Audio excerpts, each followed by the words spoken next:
If you look at the temple structure, deep inside the sanctum sanctorum, all you will find is a stone. 6 to 7 feet or 9 feet, including the pedestal, etc. A whole lot of people are ridiculing why this much decoration to a stone. What's there in it? How can you worship this dumb stone as God? To all the idiots who are ridiculing idol worshipping, let's talk science, okay? What is it? It's a rock. What is rock? Rock is made up of metals and minerals. If you go to a valley and shout something, what does the rocks do? It will give you an echo.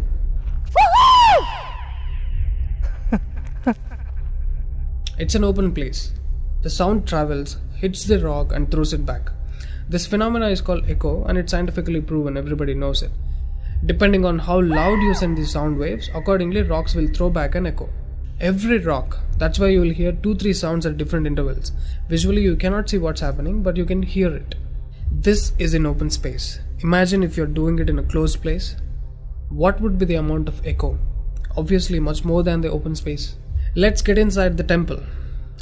You will find a linga or a statue made of a rock. And it's placed in a closed wall structure with a Galigopuram on the top. That means a pyramid structure with a tip pointing to the sky. There will be no ventilation. Tight packed and covered with stone walls to a precision where even the light cannot enter.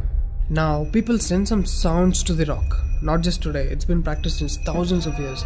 They are sending some sounds to the rock continuously, right from the morning to afternoon to evening till night, every day.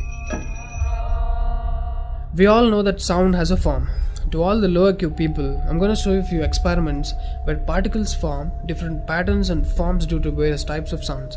I saw a beautiful music video in this channel in which they show how water, fire, particles respond to the sound. It's an incredible experiment, you must watch it. It is a film to describe to you the effect of cymatic frequencies.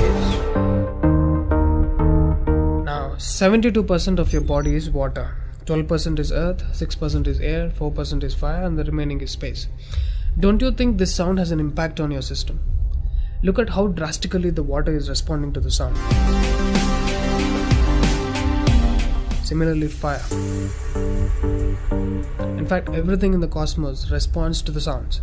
That's why yogis of the past have always said sound is the basis of existence. Every form is a certain reverberation of sound. If you master the sound, you can play with the 5 elements.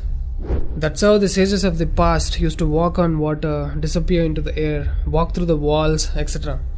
In Harry Potter movie, what you have seen is just a fiction story. But here, we have got yogis who did all that for real. Even now there are many mystics who can do these things. Not just them. You and I can do it if we attain certain mastery over the sound. You need a perception beyond the senses to do that. For that, you need to do a different level of sadhana. You can't do that in a laboratory through some dumb experiment. All those who tried either ended up neurotic or died an utter failure. Wasted a lot of money in the research. So except dhyanam, technically there is no other way. Sorry to disappoint the people who are lazy to yoga. Okay, sound. I recommend you to watch more such experiments in YouTube to understand better what I'm trying to say here. Inside the temple, they chant some mantras. What happens is, the sound will touch the stone and bounce back in different directions. Because it's a closed room, the sound has to pass out through the main door. And whoever is standing in front will be completely soaked in that energy. Now, what do they chant? Vishnu Sahasranamam in the morning and Lalita Sahasranamam in the night. There is Shivopasana Mantram, Lingastakam, Am Namah Shivaya, Nirvana Shatakam, etc., which will have different impacts on the human system.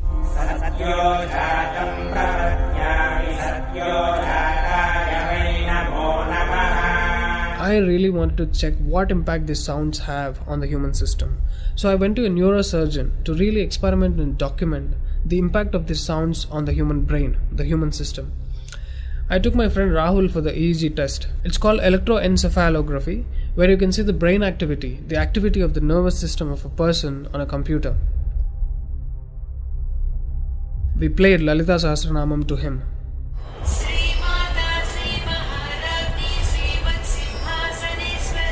Rahul, relax your face.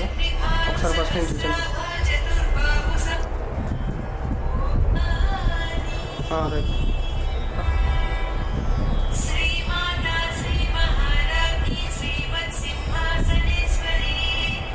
The kind of parasympathetic differences that he's getting is anonymous. Oh my god, then I understood. These sounds are engineered in such a way that the rhythm of the chant will go inside your parasympathetic nervous system and will put you into deep sleep within 3 to 5 minutes. First thing is, the chant is some thousands of years old. How could these ancient sages know that these sounds impact the parasympathetic nervous system? This they do it in the night. And in the morning they chant Vishnu Sahasranamam, the 1000 names of Bhagavan Vishnu. And again, these sounds are engineered in such a way that it will wake you up to a peaceful and refreshing state of mind. I'm sure most of you are suffering with painful wake-ups, with such an irritated mind that you can't sleep and you don't enjoy waking up. If you listen to Vishnu Sahasranamam in the morning, it will clear all these clutches in the brain and you will be super fresh when you wake up. Even today you can go and check in Tirupati temple. They will chant Vishnu Sahasranamam in the morning and Lalita Sahasranamam in the night. This is a clear science evolved and being practiced in temples. Even now in most of the temples they're still doing it without knowing why they're doing. I went and asked one of the priests in my hometown. He said, no, they're doing it since so many years. Or they will say something like, it's good for your health, you will get money, pregnancy, etc. This is one more reason why temples are ending up in ruins here. There is no one to talk about the science behind it. Why sounds and why the rock? So they call this rock as God, and when you chant for God, their idea is to benefit the human beings living in the city. It's a free service. Will your doctors treat you for free? But these temples are doing it for free, since ages. But now, these temples are under attack.